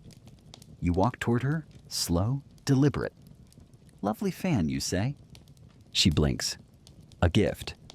You extend your hand. May I? She hesitates, then hands it over. You hold it. Turn it. Run your finger along the edge. And find the seal. A drop of wax, nearly invisible. Not the Pharaoh's. The high priest's. You nod. Thank you, you say. And walk away. She doesn't follow. She knows. She's been marked. But she doesn't know what you'll do next. That night, you place the fan on the queen's desk. Say nothing. She opens it, sees the seal, closes it again. You've chosen, she says. You nod. And she? Still in the garden, you say softly, still smiling. The queen lifts a small bell, rings it once. You never see that girl again. Later, Sadi finds you in the hallway. No smile this time, just a look. You've crossed it, she says. What? The line between surviving and shaping. You don't reply. You're too tired, but not broken. Not afraid. Because under the eclipse, when the world went quiet, you remembered something. You're not a fragrance. You're not a shadow. You are a force, and you are not alone. It rains that night. Rare in Thebes, especially in the warm months. The drops patter softly on the stone courtyard outside your chamber, mixing with the scent of wet dust and rose leaves crushed beneath sandals earlier in the day. Rain means cleansing, they say, renewal, or omen, depending on who you ask. You sit by the window, robe draped loose, legs curled beneath you. You're not thinking about the girl with the gold fan. You're thinking about the silence that followed, how easily one name disappears, how quickly a face can be swept from memory, and how yours is still here, still intact, still forming. That's when the summons comes. Not from the queen, not from a servant, from a guard. Unusual, director, quiet. He says only, "You're wanted in the gilded antechamber." You know the place. Everyone does. It's the room before the Pharaoh's private quarters, not where he sleeps, where he decides. Only a handful of girls have ever entered it and left without their status changed. For better, for worse. You rise. You don't rush. You brush your hair once, slide the wave bracelet up your arm, and wear no perfume. You don't need to be fragrant tonight. You need to be clear. The chamber is smaller than you imagined. Gold leaf peels slightly on the southern wall. The cushions are worn. The light flickers more than it should. But the Pharaoh is there. And he is alone. He gestures. You sit. He speaks without preamble. I've heard about the girl, he says. The one with the gold fan. You meet his eyes. Yes. She was persuasive. You say nothing. He tilts his head. And yet, not persuasive enough for you. You let the silence stretch. Then he says, The queen trusts you. You nod once. She sees far. He chuckles. She always has. Then he grows quiet, thoughtful. I'm not as foolish as you think, he says. This place, it turns power into perfume, but not everyone forgets where the fire is kept. He leans forward. I want you closer. Your breath catches. Not in fear, not in excitement, in calculation. Because this isn't desire. It's positioning. The Pharaoh isn't offering his affection. He's offering a seat at the table behind the curtain. And now you must answer. You could say yes. Say what so many before you have said. Bow, smile, accept. Or you reach into your sleeve. Pull out the seal, the mocked one, the falcon with the closed eye, the cobra without a crown. You lay it on the low table between you. I found this in the wall, you say quietly, left by someone who thought your throne was empty. His expression changes. Not anger, not shock, something colder. Awareness. He picks it up, turns it over, then sets it down again. I see, he says. You asked if I'd come closer, you continue, but I'm already here. A pause. Then he smiles, not warmly, sharply, like someone who's just realized the chessboard is bigger than he thought. You've been watching, he says. You nod. I've been learning. And now? You meet his gaze. I choose who I want to be. He leans back and nods. Then let us begin. You are escorted back not by a eunuch, but by a guard wearing the queen's pin. When you reach your chamber, there's something waiting for you. Not a robe, not a scroll. A mask, smooth, black, simple, carved from obsidian. Inside it, a note. You may keep being seen, or you may begin seeing everything. You sit with it in your lap until dawn. The sun rises slow, software, but your mind does not. You slip the mask into a satchel beneath your bed. You keep the seal with the closed falcon, and you take a long breath. Because the mask means this: you are no longer a slave, no longer a concubine, no longer a whisper. You are becoming something else. A symbol, a rumor, a player. You wake the next morning not to a whisper, but to absence. No attendant, no water basin, no robe draped gently across the chair. Just the mask where you left it. And a different kind of silence in the room. The kind that follows thunder. The kind that means a decision has been made, not by others, by you. You rise. Dress simply. No jewelry, no oils, no comb. You tuck the mask into a pouch beneath your sash and leave your chamber without ceremony. No one stops you. Not the linen girl who glances up from her folding. Not the perfume apprentice measuring droplets of cassia into a crystal vial. Not the boy sweeping petals from the bath tiles. It's as if the entire palace has agreed, silently, seamlessly, to let you pass. You walk the long corridor behind the queen's wing, the one that ends in nothing, or used to. At the very end, a wall carved with a procession of falcons. In every carving, the birds face forward. Except one. One turns slightly, just enough to notice. You press your palm to that one. The wall opens. It doesn't swing or grind, it just parts. And inside, a narrow stair. Spiral. Carved in a single unbroken coil. No torches. Just faint light from above. You ascend. At the top, a chamber without name. No decoration. No guards. Just the queen. And beside her, the dancer with the scar. She's in different clothes now, no longer a servant. Not a ghost either. Something new. Her mask rests beside her on the table. Obsidian, like yours. The queen gestures for you to sit. No words are exchanged for a long time. Then softly, Do you remember the night you arrived? You nod. The door, the lattice, the torchlight. She smiles. You were terrified. Yes. You didn't cry? No. She studies you for a moment. Her eyes are older now, not tired, but stretched, like silk pulled tight across something sharp.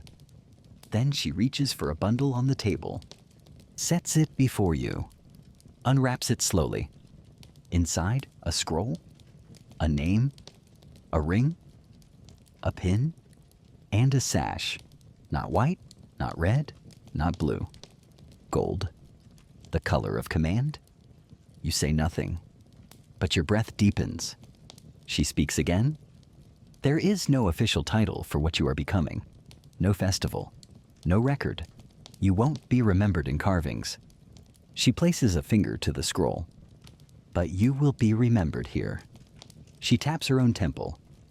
And here. She taps the dancer's chest. And finally your own. If you accept this, the queen says, you will no longer be chosen. You will no longer be sent. You will no longer be touched unless you decide to be. You wait. She leans forward. And the others? The ones still asleep in perfume and performance? You will protect them, not as a sister. As a strategist? She opens the scroll. You see your name, but not your harem name. Not the one whispered behind your door. Your real name. The one you wrote long ago in the hidden vault. You look up. She nods once. You take the sash. Wrap it around your waist. Fasten the ring. Slide the pin into your braid. And finally, you reach into the pouch. Take out the mask. And put it on. Not to hide. To declare. Because now you are not a slave. Not a concubine. Not a girl sculpted into silence. Now you are the silence that watches. The eye that opens. The truth that slips between the walls. You leave that chamber at dusk. Not through the harem corridor, but through a garden gate guarded by two veiled figures. One nods. The other opens the door. You step into the outer palace, and the world tilts slightly to let you in.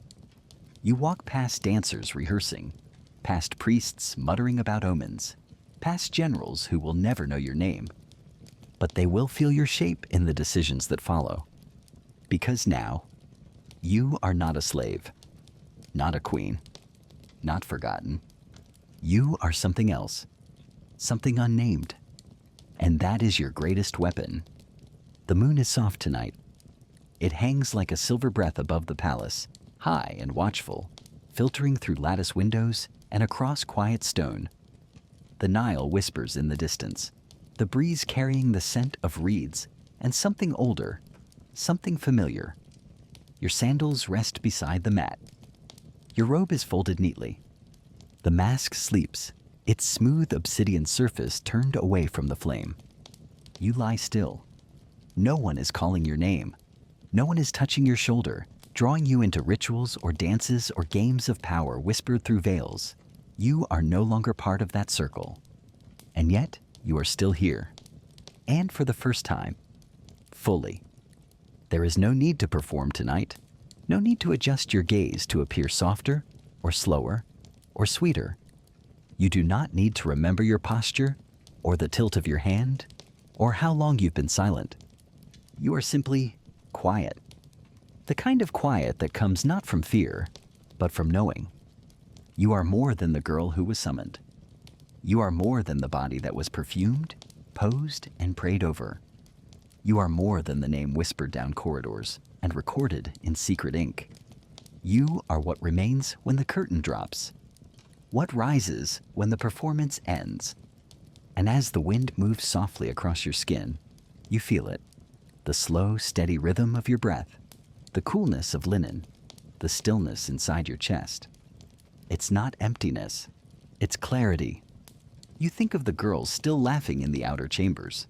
The ones who wear scent instead of armor. The ones who may never see the hidden staircase, or the queen's ring, or the dancer's scar. And you wish them peace, because not all are meant to see behind the wall. But you did. And now, you walk through it, not as a girl, not even as a woman, as a presence, one that chooses when to be seen and when to disappear. You close your eyes. Let the night wrap around you like silk. Let the world turn without urgency. Let the river carry your name, not loudly, but faithfully. A soft current, a quiet truth. You were not born to be average. You were born to become. Sleep well now. You've arrived.